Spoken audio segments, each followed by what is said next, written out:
పత్రికా సోదరులకు అందరికీ నమస్కారం. ఈరోజు ప్రత్యేకంగా ప్రెస్ మీట్ పెట్టడానికి కారణం యాత్ర 2 సినిమా. యాత్ర 2 సినిమా మేము కొన్ని అభ్యంతరాలు తెలపడం జరిగింది. సెన్సార్ వారికి ఏ అభ్యంతరాలు తెలపడం జరిగిందంటే, మేము అభ్యంతరాలు తెలుపుతూ 22వ తారీఖు నాడు ఒక లెటర్ రాశాం. 22వ తారీఖు నాడు ఒక లెటర్ రాశాం సెన్సార్ వారికి. అది ప్రెస్కి కూడా రెడీ చేసాం. అది అయితే ఆ లెటర్ని 22వ తారీఖు చేసి 23 సెన్సార్ చేశారు. 23 సెన్సార్ జరిగింది.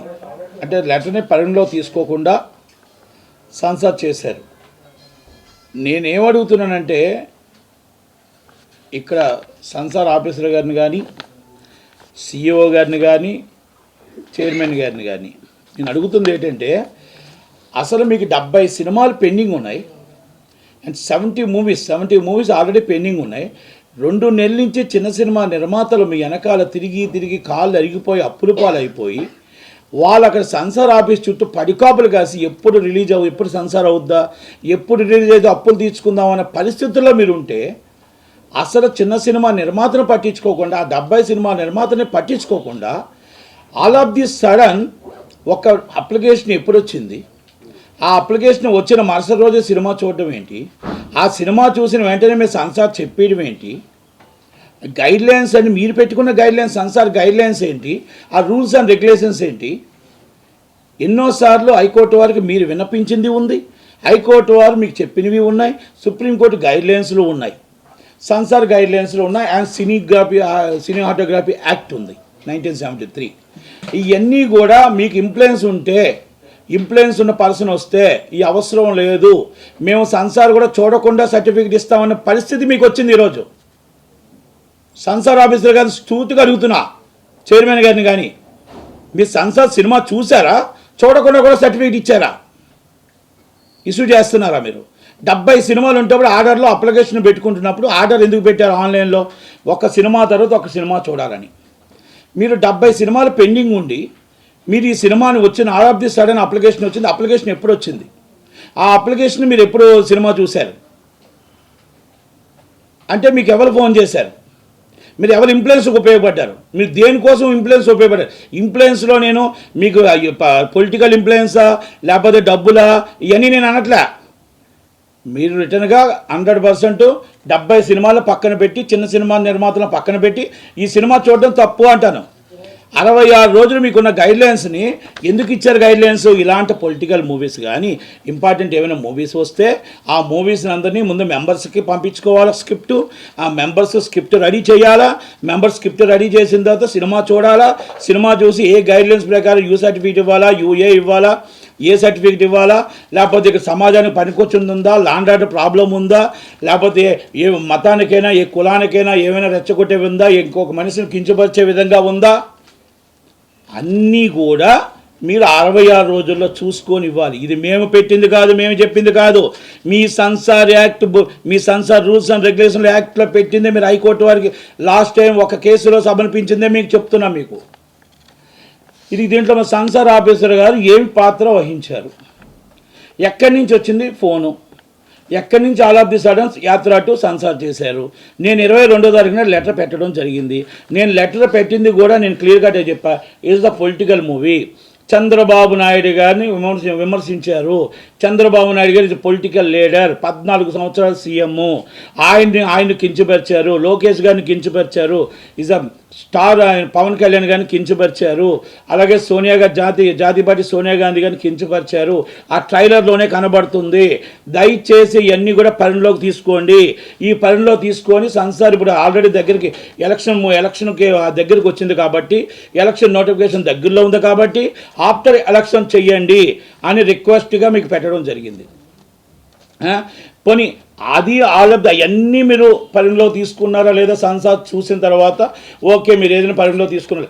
మీకు సెన్సార్ 70 సినిమాలు ఉంటుండగా ఆ 70 సినిమాలని చిన్న సినిమాలను పెద్ద సినిమాలను ఆ ఆర్డర్లో కాకుండా ఇది all of the sudden cinema చూడటానికి కారణం ఏమిటి?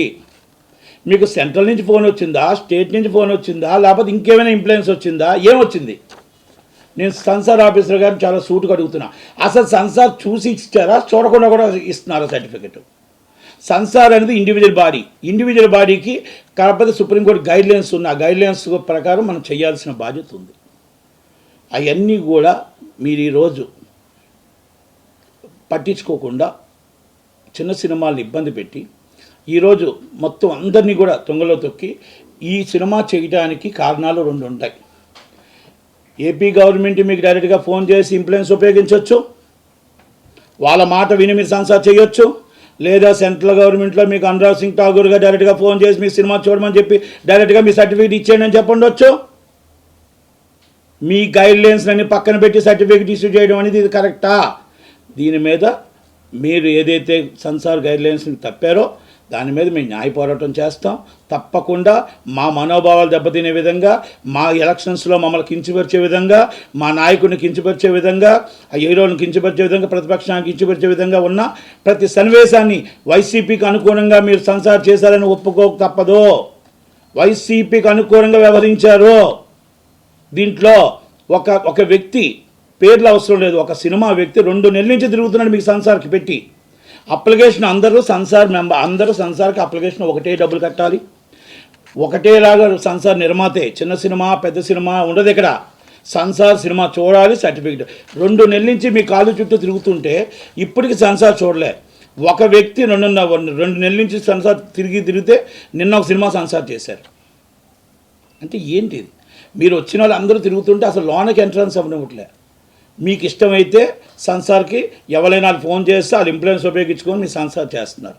అంటే ఆర్డర్లో లేదు. సెన్సార్ అప్లికేషన్ ఎప్పుడు వచ్చినా ఈరోజు వచ్చిన అప్లికేషన్ని ఈరోజే సినిమా చూసే రైట్ మీకు ఎవరిచ్చారు? బిఫోర్ అప్లికేషన్స్ ఏమవుతున్నాయి అంటే ఇక్కడ ఆల్రెడీ మీకు కర్ణాటకలో సీఈఓ మీద ఆరోపణలు వచ్చాయి, బొంబాయి సీఈఓ మీద ఆరోపణలు వచ్చాయి, ఆల్రెడీ అరెస్ట్ అవ్వడం జరిగింది, ఏసీబీ దాడులు జరగడం జరిగింది. ఇక్కడ ఏ ఇన్ఫ్లుయెన్స్తో మీరు చేస్తున్నారు? ఇమ్మీడియట్లీ ఆపరేషన్ సస్పెండ్ చేయాలి, ఎంక్వైరీ కంటెస్ట్ చేయాలి. ఏ రైట్లో సినిమాలు చేశారు, ఏ రైట్లో పాత సినిమా మొత్తం టోటల్గా బిఫోర్ అప్లికేషన్స్ ఆపేసి యాత్ర 2 సినిమా సెన్సార్ చేయడానికి కారణాలు ఏంటి? అందరినీ కూడా మొత్తం టోటల్గా రాని ఆఫీస్కి ఎవరిని రానివ్వకుండా, ఆఫీస్కి అసలు వితౌట్ ఇన్ఫర్మేషన్ ఇవ్వకుండా, ఆ అప్లికేషన్స్ ఆర్డర్లో చూడకుండా సినిమా చేయడానికి ఆఫీసర్కి ఏం రైట్ ఉంది? కనుక ఆమె మీద ఇమ్మీడియట్లీ ఎంక్వైరీ కంటెస్ట్ చేసి ఆమెను ఇమ్మీడియట్లీ సస్పెండ్ చేసి ఈ సర్టిఫికేట్ని immediately central board censor chairperson ఆపాలి, చైర్మన్ గారు సెన్సార్ ఆపాలి, ఎట్టి పరిస్థితుల్లో సెన్సార్ ఆపాలి. మేము ఎందుకంటే సెన్సార్ ఆపమని కూడా మళ్ళీ 23 దగ్గరకు లెటర్ రాసాం. ఈ సెన్సార్ అయిపోయింది, ఈ సెన్సార్ సర్టిఫికేట్ని ఆపండి. ఎందుకంటే ఆల్రెడీ ఇష్యూస్ జరిగాయి, ఆల్రెడీ మా మీద మనోభావాలు దెబ్బతిన్నట్టు ఆ ట్రైలర్లో ఉంది. కనుక సెన్సార్ చూడకుండా, సినిమా చూడకుండా కరెక్ట్గా సెన్సార్ చేశారు. ఇది మేము కరెక్ట్గా చెప్తున్నాం. ఎలక్షన్స్కి ఒక పార్టీకి ప్రయోజనం కలిగే విధంగా సపోర్ట్ చేస్తున్నారు. రాజకీయ పార్టీలు అన్నాక ఆ రాజకీయ పార్టీలకి ఒక్కొక్కటి ఒక విధానం ఉంటుంది. ఆ విధానంలో ప్రతిపక్ష పార్టీ ఒక విధంగా చెప్పుకుంటుంది, అధికార పక్షం ఒక విధానంగా చెప్పుకుంటుంది. చెప్పుకోవడంలో, సినిమాలు తీయడంలో మేము తప్పని చెప్పట్లా. సినిమా తీయండి, మీరు ఏమైనా చేయండి. సోషల్ మీడియాలో మీరు ఒక వ్యక్తిని మన సీఎం గారిని తిట్టారని, లేకపోతే సీఎం గారిని అనరాని మాట అన్నారని మరి కేసులు పెడుతున్న సిఐడి వాళ్ళ మాటలేంటి, పోలీసు వాళ్ళ మాటలేంటి? ఎందుకు పెడుతున్నారు? మీరు అసభ్యకరంగా మాట్లాడారని, మీరు సీఎం గారిని కించపరిచారని, మీరు లేకపోతే గవర్నమెంట్ని కించపరిచారని, మీరు సోషల్ మీడియాలో మాట్లాడారని, మీరు ప్రెస్ మీట్లో పెట్టి మీరు పలానా వ్యక్తిని మాట్లాడుతున్నారని కేసులు పెడుతున్నారే. మీరు ఒక సినిమా అంటూ సినిమా 2 గంటల సినిమా తీసి అడ్డమాని తిట్లో అసభ్యకరంగా మా నాయకులు తిడుతూ ఉంటే మరి ఏమనాలి? దానికి సెన్సార్ సర్టిఫికేట్ ఇస్తూ ఉంటే, సెన్సార్ సర్టిఫికేట్ అంటే ఇండివిజువల్ బాడీ, ఆ సెన్సార్ సర్టిఫికేట్ ఇవ్వడం అనేది ఎంత దాకా కరెక్ట్? అంటే తిట్టమని మీరు ప్రోత్సహిస్తున్నారా? అంటే ఇలాంటి మనుషులు పెట్టి తిట్టమని ప్రోత్సహిస్తూ ప్రతిపక్షాన్ని అనగదొక్కడానికి మీరు సపోర్ట్ చేస్తున్నారా వైసీపీకి అని అడుగుతున్నా. ఈ ఆఫీసర్ని ఇమ్మీడియట్లీ సస్పెండ్ చేయాలి, ఎంక్వైరీ కండక్ట్ చేయాలి, సెన్సార్ సర్టిఫికేట్ ఆపాలి. ఒకవేళ మేము ఆల్రెడీ మండే దాకా చూస్తాం, మండే దాకా కాకపోతే న్యాయ పోరాటం చేయడానికి మేము సిద్ధంగానే ఉన్నాం, న్యాయ పోరాటం చేస్తాం. ఎందుకంటే ప్రతిపక్షాన్ని అనగదొక్కే ఏ పనైనా సరే న్యాయాన్ని ఆశ్రయిస్తాం. చట్టం ఏం చెప్తే, చట్టం న్యాయం ఏం చెప్తే అది వింటానికి మేము సిద్ధంగానే ఉన్నాం. కాకపోతే ఏంటంటే యాత్ర 2లో మేము క్లియర్ కట్గా చెప్పాం, మీరు వితౌట్ ఇంటిమేషన్ డేట్ 8వ తారీఖు ఎలాగేశారు, వితౌట్ పర్మిషన్ మీరు ఎలాగిచ్చారు? పర్మిషన్ ఎలాగిచ్చారు 8వ తారీఖున సోషల్ మీడియాలో చక్కర్లు కొడుతుంది. ఇవన్నీ కూడా సంసార ఆఫీసర్ ప్రోద్బలంతోనే, సంసార ఆఫీసర్ ఆదేశాలతోనే, ఆమె ఇంప్లుయెన్స్తోనే జరిగింది. ఇది వాస్తవం. ఇవన్నీ కూడా నేను ఒక్కటే చెప్తున్నా. నేను మాట్లాడిన తప్పు అయితే నా మీద పర్మిషన్ వేసుకోమనండి. నేను రెడీగా ఉన్నాను మొత్తం విత్ ప్రూఫ్స్తో సైతం. ఆమె ఆర్డర్లో ఎన్ని సినిమాలు ఉన్నాయి, ఆర్డర్లో ఎప్పుడెప్పుడు అప్లికేషన్స్ ఫిలప్ అయ్యాయి, ఎప్పుడెప్పుడు సినిమా చూశారు, ఎప్పుడెప్పుడు పిలిస్తే సినిమాలు చూస్తున్నారు, సంసార్లు మొత్తం టోటల్గా నెలకు ఎన్ని రోజులు ఆమె సినిమా చూస్తుంది, ఎన్ని రోజులు సెలవు పెట్టింది, ఎన్ని రోజులు బయటికి ఆమె మొత్తం టోటల్గా సినిమాలు చూడట్లేదు, చిన్న సినిమాలు ఒక్క సినిమా చూడలేదు. ఇది ఆల్రెడీ ఛాంబర్కి సో మెనీ కంప్లైంట్స్ వస్తున్నాయి, కౌన్సిల్కి వస్తున్నాయి. ఆల్రెడీ నేను జాయింట్ సెక్రటరీ కౌన్సిల్, ఇలాంటి కంప్లైంట్లు ఎన్నో ఉన్నాయి. కనుక ఆమె ఆ యాక్షన్ అనేది మొత్తం టోటల్గా ఆమె మీద యాక్షన్ తీసుకోవాల్సిన బాధ్యత చైర్మన్ మీద ఉంది. చైర్మన్ గారికి పంపించాం. చైర్మన్ గారు ఏం చేస్తారో చూస్తాం. మండే దాకా చూసి మండే దాకా మేము హైకోర్టును ఆశ్రయిస్తాం. ఇప్పుడు అయిపోయా ఈ ఏపీ పాలిటిక్స్లో జగన్మోహన్ రెడ్డి గారు మొత్తం టోటల్గా పాలిటిక్స్లో జగన్మోహన్ రెడ్డి గారు సినిమాల మీద, కొంతమంది పెయిడ్ ఆర్టిస్టుల మీద ఆధారపడి ఉన్నారు. ఎస్, సినిమాలు వస్తే సినిమాలని జనాల్ని ఆకర్షిస్తాయి. మేము డైరెక్ట్గా తిడుతూ ఉంటే ఆనందం పడటానికి, ఆనందంతో పొలిగించుకోవడానికి ఆ ప్రతిపక్ష నాయకుడిని తిడుతుంటే ఈయన ఆనందపడుతూ ఉంటారు ప్రతిపక్ష నాయకుని తిడుతూ ఉంటే ఆ టీవీలో చూసి. అలాగే ఈ సినిమాలు ఆ విధంగా సినిమాలు తీసి సినిమాల్లో ప్రతిపక్ష నాయకులు కించపరుస్తూ, పవన్ కళ్యాణ్ గారిని కించపరుస్తూ మొత్తం టోటల్గా. మీకు భయం లేకపోతే మీరు మొత్తం జగన్మోహన్ రెడ్డి గారి ముఖం చూసి సినిమా ఓటేస్తారు అనుకుంటే మీరు ఎందుకంటే భయపడుతున్నారు? మీరు పవన్ కళ్యాణ్ గారు చంద్రబాబు గారు కలిస్తే భయపడతారు, వాళ్ళిద్దరూ కలిసి 175 నుంచి ఉంటారంటే కలబడతారు, మేము ఒంటరిగా ఉంటాం. మీరు ఒంటరిగానే వస్తారు, మీ వెనకాల ఎవరు రారు. మీకు ఎవరు నాట్ సపోర్టెడ్. మీరు తీసుకుంటానన్నా రారు. మీకు సపోర్ట్ చేసిన బీజేపీ మీతో కలుస్తుందా చెప్పమానండి. మేము కలం కాదు, మీతో ఎవరు కలరు సార్. జగన్మోహన్ రెడ్డి గారు మీతో ఎవరు కలరు.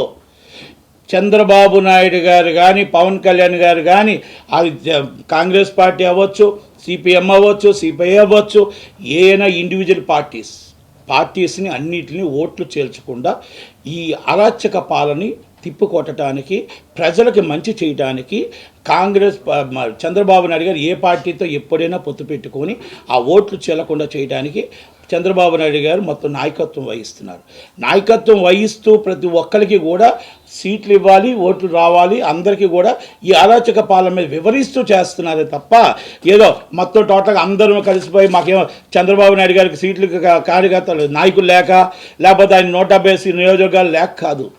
ఇక్కడ ఏంటంటే పవన్ కళ్యాణ్ గారికి పాత్ర ఉంది, పవన్ కళ్యాణ్ గారికి జనం ఉన్నారు, పవన్ కళ్యాణ్ గారికి ఆదరణ ఉంది. అలాగే అందరినీ కలుపుకొని ఇక్కడ మీది ఓట్లు చీల్చేసి మీరు సింగిల్గా గెలుద్దాం అని అనుకున్న మీ దాన్ని జనాలు తిరస్కరించారు. కాబట్టి చంద్రబాబు నాయుడు ఆలోచన జనాల్లోకి వెళ్తుంది. మీరు నిన్న ఒకటి ఒప్పుకున్నారు, ఓటమిని ఒప్పుకున్నారు ఫస్ట్ టైం. నేను మొన్నటిదాకా నేను గెలుస్తాం 175 సీట్లు అన్నారు. గెలకపోతే అన్న రేంజ్కి మీరు ఎప్పుడైతే ఒక ఇంటర్వ్యూలో వచ్చారో, గెలలేకపోతే అనేది ఎప్పుడైతే మీరు అంటే ఓటమిని ఒప్పుకున్నట్టే జగన్మోహన్ రెడ్డి గారు. అలాగే సజ్జల రామకృష్ణారెడ్డి గారు ఉలుక్కుపడుతున్నాడు. ఆయన షర్మిలా గారు ఏదో ఏపీకి వస్తే ఆమె ఉలుక్కుపడుతున్నారు, ఆమె నిజం చెప్తే ఉలుక్కుపడుతున్నారు. మళ్ళా నేను ఏదో మా న్యూస్లో చూసా, మా బాబాయి నేను కాంగ్రెస్ పార్టీ నా మీద నించోబెట్టింది, బాబాయ్ మినిస్టర్ అయ్యాడు, బాబాయ్ మీ మీద ఓడిపోయాడు, బాబాయ్ చనిపోయాడు. కానీ బాబాయ్ చనిపోయిన తర్వాత బాబాయ్ కేసు మనం 2019 నుంచి ఇప్పుడు దాకా ఎవరు చంపారో చెప్పలేని పరిస్థితుల్లో ఈ ఆంధ్రప్రదేశ్ పోలీస్ డిపార్ట్మెంట్ ఉంది. నాట్ ఓన్లీ పోలీస్ డిపార్ట్మెంట్ తెలుసు జగన్మోహన్ రెడ్డి గారు ఉన్నారని చెప్పొచ్చు దీంట్లో. ఎందుకంటే ఆల్రెడీ 2019లో చనిపోయినప్పుడు ఎవరు చంపారో అన్నీ తెలుసు. ఓకే, జ్యుడిషియల్లో ఉంది కాబట్టి మనం మన బాధ్యత ఉంది కదా, మన తండ్రి కదా, తండ్రి అంతటి వారు చనిపోయిన తర్వాత మనం ఎవరు చంపారనేది తెలియపరచవలసిన అవసరం ఉంది కదా. మీ చెల్లెలు సునీతమ్మ సుప్రీంకోర్టు అన్ని కోర్టులు తిరుగుతూ ఆమె బాధపడుతుంది. ఆమె బాధ కూడా మీకు బాధ అది తెలియలేదా? మీరు తల్లిని కూడా మీరు పట్టించుకోకుండా వదిలేశారే. మీరు రోజు మీ చెల్లె సరిబ్లమ్మే మీకోసం మీరు వదిలిన బాణమే ఈరోజు మీకోసం నిజాలు చెప్తుంది. నిజాలు చెప్తుంటే పట్టించుకోలేక ఎవరెవరి మీద సోషల్ మీడియాలో ఇష్టం వచ్చిన తిట్టేస్తున్నారే. మీ సొంత చెల్లెలే, మీ తోడబుట్టి చెల్లెలే కదా. నిజం మాట్లాడుతున్న ఇష్యూస్ అండ్ పొలిటికల్ ఇష్యూస్, పొలిటికల్గా మాట్లాడండి అంతే తప్ప ఎవరెవరో ఏదో మాట్లాడుతుంటే రేపు మీ చెల్లెలు కాకపోద్దా, మీరు అన్నీ కాకపోతారా? ఈజ్ ద పొలిటికల్గా ఆమె కాంగ్రెస్ పార్టీలో ఉంది, మీరు వైసీపీలో ఉన్నారు కనుక ఆడవాళ్ళకి మీరు ఎంత గౌరవం ఇస్తారో మీ చెల్లెలకి ఇచ్చిన గౌరవమే అర్థమవుతుంది, మీ తల్లిగారికి ఇచ్చిన గౌరవమే అర్థమవుతుంది, మీ చెల్లెల తర్వాత చెల్లెలు సునీతమ్మకి ఇచ్చిన గౌరవమే అర్థమవుతుంది. జగన్మోహన్ రెడ్డి గారు ఈరోజు రాష్ట్రంలో జగన్మోహన్ రెడ్డి గారిని చూసి ఓటేశారని 2019లో చెప్పారు. ఎస్, జగన్మోహన్ రెడ్డి గారిని చూసి ఓటేయండి, నన్ను చూసి ఓటేయండి అన్నప్పుడు మీరు సీట్లు మార్పులు ఎందుకు, ఓట్లు మార్పులు ఎందుకు, ఇవన్నీ ఎందుకు మీకు మార్పులు? ఒక్క సీటు ఎటు నుంచి ఎటు మారుస్తున్నారో అంటే దాన్ని బట్టి మీకు అర్థమైంది. మిమ్మల్ని చూసి ఓటేయరు, అక్కడ క్యాండిడేట్ని చూసి ఓటేస్తారు. అంటే మీరు దాన్ని ఒప్పుకున్నారు, దాన్ని కూడా మీరు ఒప్పేసుకున్నారు. క్యాండిడేట్ని చూసి ఓటేస్తారు, నన్ను చూసి ఓటు పడదు అని డిసైడ్ అయిపోయారు మీరు. అదే మీకు ధైర్యం ఉండుంటే 170 సీట్లు మీరు గెలుస్తాను అనుకుంటే 175 మంది ఎవరిని నించోబెట్టినా గెలుస్తాం 2019 లాగా మీకు ఊహించుకొని ఉంటే ఈరోజు మీరు సీట్లు మార్చరు, ఎంపీ సీట్లు మార్చరు, ఎమ్మెల్యే సీట్లు మార్చరు. అసలు ఏ సీటు ఎక్కడుందో ఎలా ఉందో కూడా తెలియని పరిస్థితిలో జగన్మోహన్ రెడ్డి గారి పార్టీ, వైసీపీ పార్టీ ఉంది. ప్రతిపక్షంలో ఎలక్షన్ నోటిఫికేషన్ దగ్గరికి వస్తుంది. నోటిఫికేషన్లో చంద్రబాబు నాయుడు గారు, పవన్ కళ్యాణ్ గారు ఓ పక్క ఉన్నారు, జగన్మోహన్ రెడ్డి గారు ఓ పక్క ఉన్నారు, షర్మిలా గారు ఇంకో పక్క ఉన్నారు. షర్మిలా గారు జాతీయ పార్టీలు ఉన్నారు. ఏది డిఫరెన్స్ అయినా ఈరోజు ఒకటి మాత్రం చెప్తున్నాం, మ్యాక్సిమం సీట్స్ అండ్ డిపాజిట్లు కోల్పోబోతుంది మొత్తం టోటల్గా వైసీపీ పార్టీ. చంద్రబాబు నాయుడు గారు అతి త్వరలో పవన్ కళ్యాణ్ గారు గవర్నమెంట్ ఫామ్ చేయబోతున్నారు. ఫామ్ చేసిన విషయంలో ఎట్టి బస్సులో డౌట్ లేదు, ప్రజలు డిసైడ్ అయ్యారు. ప్రజలు చంద్రబాబు రావాలి అని. ఈరోజు నేను ఒకటి అడుగుతున్న, ప్రజలు చంద్రబాబు రావాలని ఎందుకు అనుకుంటున్నారంటే 2014 తర్వాత 2019 తప్పు చేశాము. ఎస్, ఈరోజు అమరావతి 35,000 ఎకరాలు మేము ఇచ్చి ఆ 35,000 ఎకరాల్లో మేము చంద్రబాబు గారిని నమ్మి మేము 35,000 ఎకరాలు ఇస్తే మా దాంట్లో రోడ్లు వేశారు, మా దాంట్లో బిల్డింగ్లు కట్టారు, మా దాంట్లో సెక్రటరీ కట్టారు, మా దాంట్లో అసెంబ్లీ కట్టారు, మా దాంట్లో వచ్చి అదే రోడ్డు మీద మా రోడ్డు మీద మా మీద నుంచి వెళ్తున్నట్టు బాధ అనిపిస్తుంది. ఈరోజు మమ్మల్ని నడి రోడ్డు మీద నించోబెట్టి 4.5 సంవత్సరాలు ఆ టెంట్లో నేను కూర్చొని మేము బాధపడుతూ ఉంటే మా బాధని చిరునవ్వుతో నవ్వుకుంటూ వెళ్ళిపోతున్నారే, ఇదా మీకు న్యాయం అని ఆ బాధపడుతూ ఉన్నారు ప్రతి ఆడబిడ్డ, ప్రతి తల్లి. పెళ్ళిళ్ళు చేయలేక, ఉద్యోగాలు లేక, చదువులు చదివించుకోలేక వాళ్ళు ఇచ్చిన తప్పు. మేము ఇచ్చిన ల్యాండ్ ఇది గవర్నమెంట్ ల్యాండ్ కాదు, ఇది మేము గవర్నమెంట్కి ఇచ్చాం. మాకు చంద్రబాబు నాయుడు గారు సపోర్ట్ చేసిన కక్షతో, ఒక ఆధైర్యంతో మమ్మల్ని నిలబెట్టి ఈరోజు హైకోర్టు కట్టినా, ఇంకోటి కోర్టు కట్టినా, అక్కడ ఏ కట్టినా అమరావతి అనేది డెవలప్ అవ్వాలి. చంద్రబాబు నాయుడు గారు హైటెక్ సిటీ లాగా హైదరాబాద్ ఎలా డెవలప్ అయిందో అంతకన్నా బాగా చేస్తారు, మా పిల్లల భవిష్యత్తు బాగుంటుందని మేము ఇచ్చాము. ఇచ్చిన దాన్ని ఈరోజు 4.5 సంవత్సరాలు నట్టి ఎండలో రోడ్డు మీద నిల్చోబెట్టారే, మమ్మల్ని ఆ టెంట కింద కూర్చోబెట్టారే. రోజుకి మీరు మా ముందే వెళ్తున్నారు, మా ముందే వస్తున్నారు. ఈ రోడ్లు మావి, ఆ సీట్లు మావి, మీరు కూర్చున్న అసెంబ్లీ మా స్థలం, మీ సెక్రటరీ మా స్థలం. కానీ అది కొంత కూడా మీకు చినుకుమనుకు బాధ అనిపించట్లేదు. మినిస్టర్లకి, చీఫ్ మినిస్టర్ గారికి, అందరికీ మా దాంట్లో మీద వెళ్తూ మాకు అక్కడ అమరావతి కాకుండా ఎలా కట్టిన బిల్డింగ్లు అన్నీ కూడా ఇది ప్రజల సొమ్ముని నాశనం అయిపోయింది, మా స్థలం రోడ్డు సర్వనాశనం అయిపోయి మేము రోడ్డు మీద పడ్డామని ఒక బాధ కూడా లేకుండా పోయింది జగన్మోహన్ రెడ్డి గారని ప్రతి ఒక్క ఆడబిడ్డ, ప్రతి ఒక్కరు బాధపడుతూ ఉంటే ఆ బాధ నేను వెళ్ళి చూసిన తర్వాత నిజంగా అనిపించింది. పొరపాటును కూడా పరాయుడికి కూడా వద్దు, మన స్థలాన్ని మనం గవర్నమెంట్కి ఇచ్చి మన పిల్లలు మనం తీసుకురావడానికి, మన పిల్లలు ఉద్యోగాలు లేక, మన పిల్లలు చదువులు లేక, మన ఆడపిల్లలు పెళ్ళిళ్ళు చేసుకోలేక ఈ రోడ్డు మీద నించున్నారే పాపము, ఏంటి బాధ అని అనిపించింది.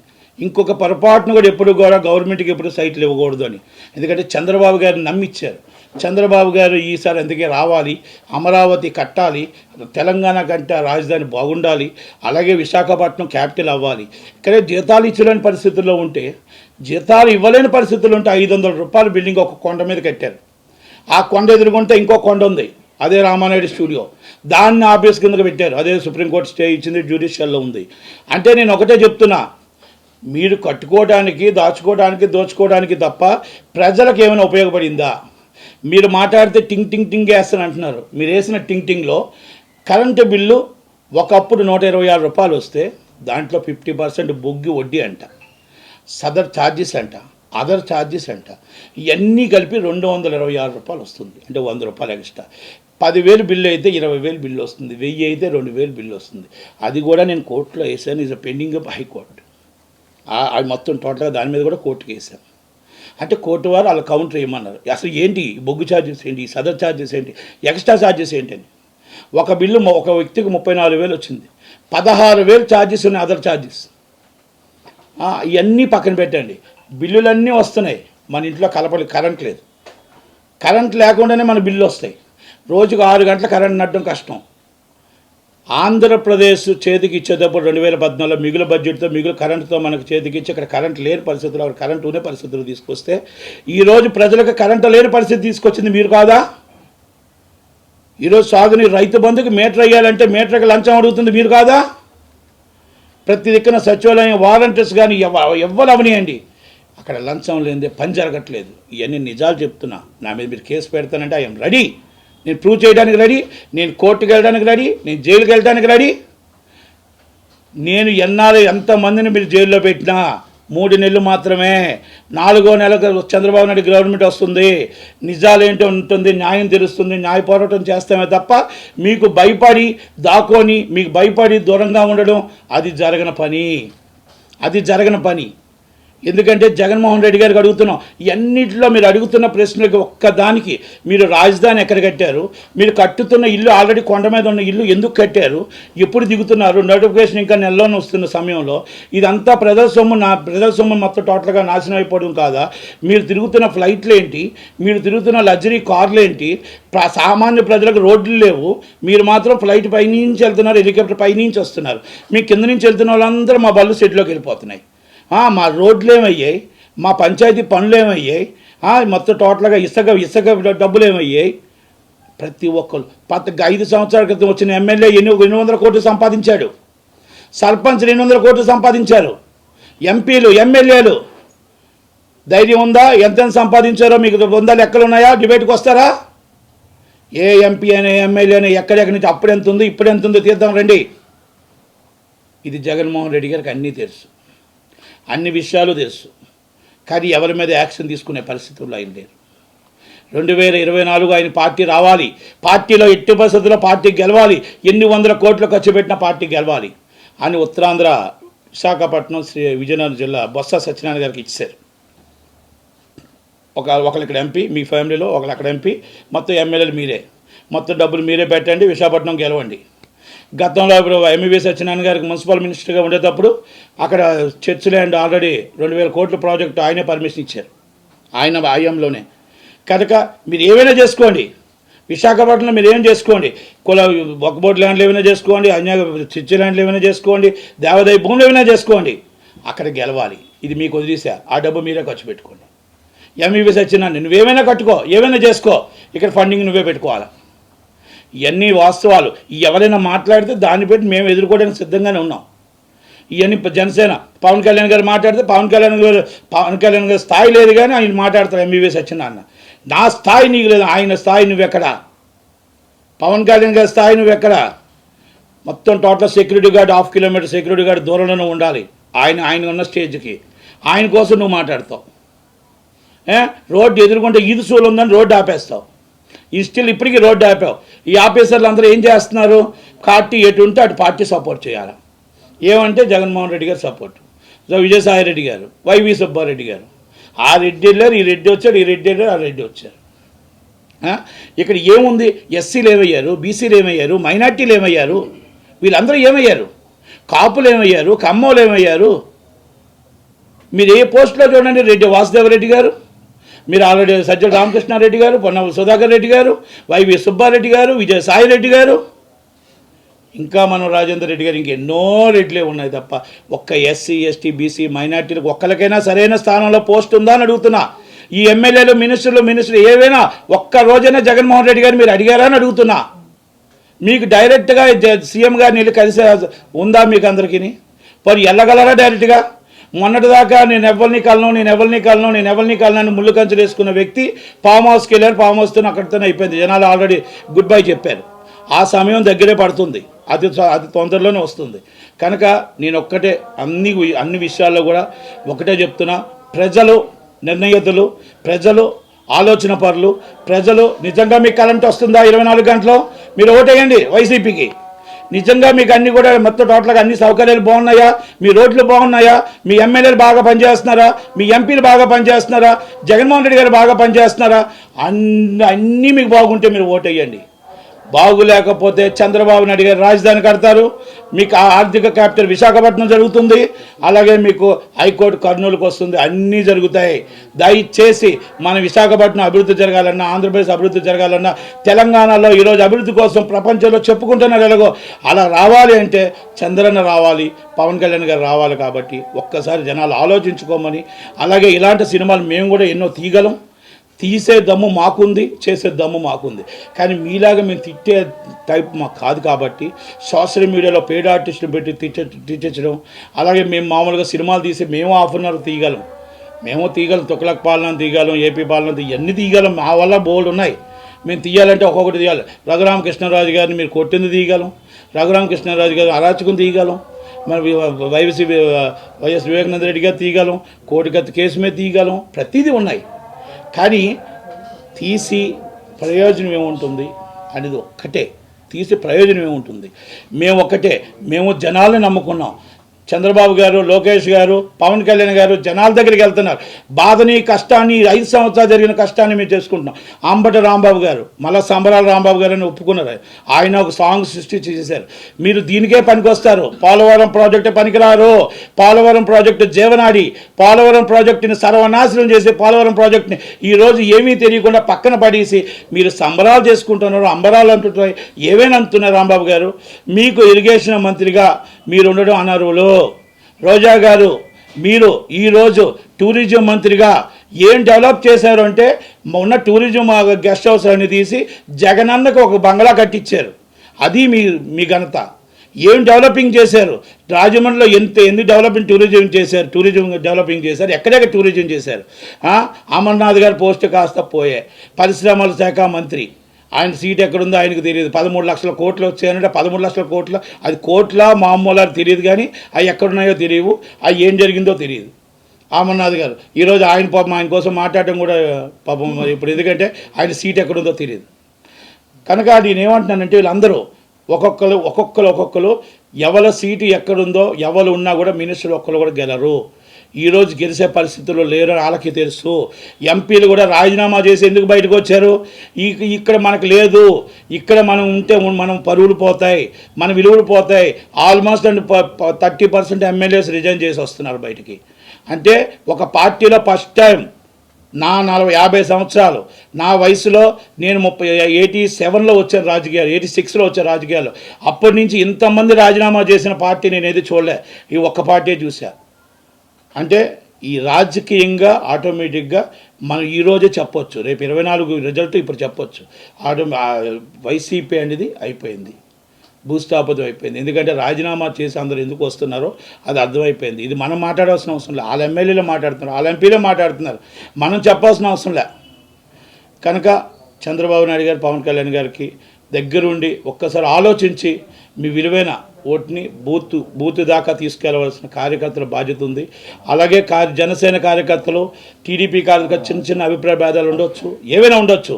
కానీ ఈ పాలనని మనం సాగనంపాలంటే ప్రతి ఒక్కరు ఎవరెవరినంటే జనసేన క్యాండిడేట్ అవ్వచ్చు, టీడీపీ క్యాండిడేట్ అవ్వచ్చు, దగ్గరుండి కలుసుకొని అందరూ సమయవర్తంతో ఓటేసి గెలిపించి వాళ్ళు నిలబెట్టాలి తప్ప మీ కక్షలు కాందర్యాలతో మాకు ఆ సీటు వద్దు, ఆ సీట్లో మా క్యాండిడేట్ లేడు, ఈ సీట్లో మా క్యాండిడేట్ లేడు అనేది ఎక్కడ చేసినా కూడా ఓట్ ఈజ్ వాల్యుబుల్. ఒక్క ఓటు కూడా చాలా వాల్యూ ఉంది. దయచేసి జనసేన టీడీపీ కార్యకర్తలు అర్థం చేసుకొని కలిసికట్టుగా పనిచేసి ఆ క్యాండిడేట్ని గెలిపించాలని, ఎవరైనా అవ్వచ్చు, మేబీ అది చంద్రబాబు నాయుడు గారు, పవన్ కళ్యాణ్ నిర్ణయించిన క్యాండిడేట్ని మీరు గెలిపించాలని కోరుకుంటూ నట్టి కుమార్, టీడీపీ సానుభూతి కూడా థ్యాంక్ యూ వెరీ మచ్. అంతా కాపులంతా జనసేన చంద్రబాబు వైపు ఉన్నారు, చంద్రబాబు వైపు ఉన్నారు. ముద్రగడ్డ పద్మనాభం జనసేనలో ఉన్నా, ఆయన లేకపోతే ఇంకో పార్టీలు ఉన్న ఆ ముద్రగడ్డ పద్మనాభం గారు ఒకటండి. ఇప్పుడు నేను ఒక మాట అండి, నేను కాపు, మా ఇంట్లో కుటుంబంలో 6 ఉంటాం. నేను ఉండొచ్చు ఇంకొక సైడు, ఒక్కొక్కరిది ఒక్కొక్క డిఫరెంట్ ఉంటుంది. అంతేగాని ఒక్కరే ఒక పార్టీకి ఉంటారని ఎప్పుడు అనుకోదు. ఏ కులాలు ఉండవండి, ఏ మతాలు ఉండవు. ఎందుకంటే డిఫరెంట్ ఒపీనియన్స్ ఉంటాయి, అది అన్నీ ఉంటాయి తప్ప. ఇప్పుడు కాపులు బీసీలో చేరుస్తున్న అందరూ చెప్పారు, ఓసీలను బీసీలో చేస్తున్న 89 నుంచి వింటున్నా, ఇప్పటికి వచ్చి అవలే. ఏం చేస్తాం? ఎవరు నైన్ షెడ్యూల్లో చేరుస్తూ ఉన్నారు. చంద్రబాబు నాయుడు గారు అన్నారు, వాళ్ళు అన్నారు, వీళ్ళు అన్నారు. ఆల్రెడీ జగన్మోహన్ రెడ్డి అయితే మీకు ఏది చేయమని చెప్పారు. కాపులను వాడుకున్నారు. ఏం చేస్తాం? ఎవరిని కూడా ఇప్పుడు మన టైం వచ్చినప్పుడు ఆ బీసీలు అవుతాయి. ఇంకా అంతకన్నా మనం ఇప్పుడు బీసీలు అవ్వాలి అని అంటే కూడా రాత్రి బీసీలు అవ్వవు. ఎంతోమంది అక్కడ ఆల్రెడీ 9th షెడ్యూల్ వెయిటింగ్ చేస్తున్నారు. జాక్స్ ఉన్నారు, పటేల్స్ ఉన్నారు, ఇండియా మొత్తం చాలా ఉన్నాయి. అన్ని కులాలు మనకి పెట్టాలంటే రిజర్వేషన్స్ కొంచెం కావు, కొన్ని అవ్వలేని పరిస్థితులు, అన్నీ మనకు కొన్ని తెలిసిన పరిస్థితులు ఉన్నాయి. కాబట్టి ఎస్వి వర్గీకరణ ఎప్పటి నుంచి అవ్వలేదు. ఇప్పుడు కమిటీ వేశారు. ఆ సమయం అలాంటి సమయం మాకు కూడా వస్తుందేమో, వెయిట్ చేద్దాం. ఆ వెయిట్ చేసిన దాకా నిలబడదాం. మా నాయకులు నిలబడ్డారా నిలబడలేదా అది రంగా గారితోనే పోయింది. వంగవీటి మోహన్ రంగా గారు ఎప్పుడైతే చనిపోయారో ఆ రోజే కాపులకి బీసీలో చేర్చడం అనేది మర్చిపోయాం. ముద్రగడ పద్మనాభంతో వస్తుంది అనుకున్నాం, కానీ ఆయన కొంచెం ఆయన్ని నేను ఏం మాట్లాడు, ఎందుకంటే ఆయన కాపు నాయకుడు. దాన్ని మేము అవునన్నా కాదన్నా ఒప్పుకోవాల్సిన తప్పదు. అందుకే ఆయన నాయకత్వంలో మేము పనిచేసాం కూడా. కనుక బీసీలకు వచ్చిన దాకా వెయిటింగ్ చేయాలి అందరూ, కాపులు అందరూ. ఎవరో సపోర్ట్ చేయాలంటే ఎవరి ఇష్టం వాళ్ళకి సపోర్ట్ చేస్తారు. ఎవరికి నాయకత్వం న్యాయం జరుగుతుందనేది సపోర్ట్ చేయాలి. కాపోడు సీఎంగా ఉండాలనేది కళ, అది కళ. అది ఇప్పుడు కాకపోతే ఎప్పటికైనా అవుతుంది అనేది నమ్మకం ఉంది. కాపోడు సీఎంగా రావాలనేది మాకు కళే, మాకేది ఎందుకు లేదు, ఉంది. కాకపోతే అది ఎప్పటికైనా వస్తుంది. ఈసారి చంద్రబాబు నాయుడు గారు సీనియర్ వ్యక్తి, ఎందుకంటే రాజధాని ఇవన్నీ ఉన్నాయి కాబట్టి పవన్ కళ్యాణ్ గారు కూడా అన్నీ కూడా ముందు ఎలక్షన్ గెలిచిన తర్వాత ఎవరు ఏంటనేది నిర్ణయిస్తారు. కనుక చంద్రబాబు నాయుడు గారు సీఎం, భావితరాల నాయకుడు లోకేష్ గారే, దాంట్లో నో డౌటు. షర్మిలా గారి పార్టీ జాతీయ పార్టీ, కాంగ్రెస్ పార్టీ. మేము మాట్లాడుతుంది టీడీపీ చంద్రబాబు నాయుడు గారి కోసం, టీడీపీ జాతీయ ఉపాధ్యక్షుడు లోకేష్ గారి కోసం, అలాగే జనసేన పవన్ కళ్యాణ్ గారి కోసం. షర్మిలా గారితో మాకేం సంబంధం ఉంటుంది చెప్పండి? ఆమె ఓట్ల శాతం ఆమె ఒక్కటి వినండి, మొత్తం కాంగ్రెస్ ఓట్ బ్యాంక్ అంతా వైసీపీకి వెళ్ళింది. వైసీపీకి వెళ్ళిన ఓట్ బ్యాంక్ అంతా వైసీపీ గవర్నమెంట్ ఫామ్ చేసింది. అది ఆ రోజు రెండు రాష్ట్రాలు విభజించడం వల్ల అవ్వచ్చు, లేకపోతే వైసీపీ జనసేన మన వైఎస్ఆర్ కాంగ్రెస్ పార్టీ పెట్టడం అవ్వచ్చు, అన్నీ వెళ్ళాయి. ఇప్పుడు మళ్ళా పూర్వవైభవం రావడానికి రాహుల్ గాంధీ గారు ఏదో ప్రయత్నం చేస్తున్నారు. దాంట్లోనే రాజశేఖర్ గారి బిడ్డలు ఇద్దరు, ఒకటి రాజన్న బిడ్డలు ఇద్దరు, ఒకటి జగన్మోహన్ రెడ్డి గారు ఒక పార్టీలో ఉంటే ఆమె వచ్చి సేమ్ కాంగ్రెస్ పార్టీలో ఉండి మళ్ళీ లాగుతుంది. కనుక కంపల్సరీ కొన్ని సీట్లు రావడానికి అవకాశాలు ఉన్నాయి. ఓట్ల శాతం వైసీపీ నుంచి మొత్తం టోటల్గా మ్యాక్సిమం ఓట్ల శాతం కూడా రావడానికి అవకాశాలు ఉన్నాయి. ఎందుకంటే ఏ శాతం అయితే కాంగ్రెస్ శాతం అటు వెళ్ళిందో వైసీపీ నుంచి మళ్ళీ కాంగ్రెస్కి వస్తుంది. టీడీపీకి జనసేనకి ఏముండదు. జనసేనకి టీడీపీకి వాళ్ళ ఓట్ బ్యాంక్ వాళ్ళకు ఉంటుంది, అంతే తప్ప వీళ్ళకేం ఓట్ బ్యాంకు, వీళ్ళ దాంట్లోంచి ఓట్ బ్యాంక్ ఏమవుతుంది, వైసీపీ నుంచి ఓట్ బ్యాంక్ ఆమెకు శర్మలంకి వస్తుంది. కరెక్ట్ కాదండి అది పార్టీ గెలిచిన తర్వాత నిర్ణయం అనేది పార్టీ అధినాయకులు నిర్ణయం తీసుకుంటారు. మనం ఎలా చెప్పగలుగుతామండి?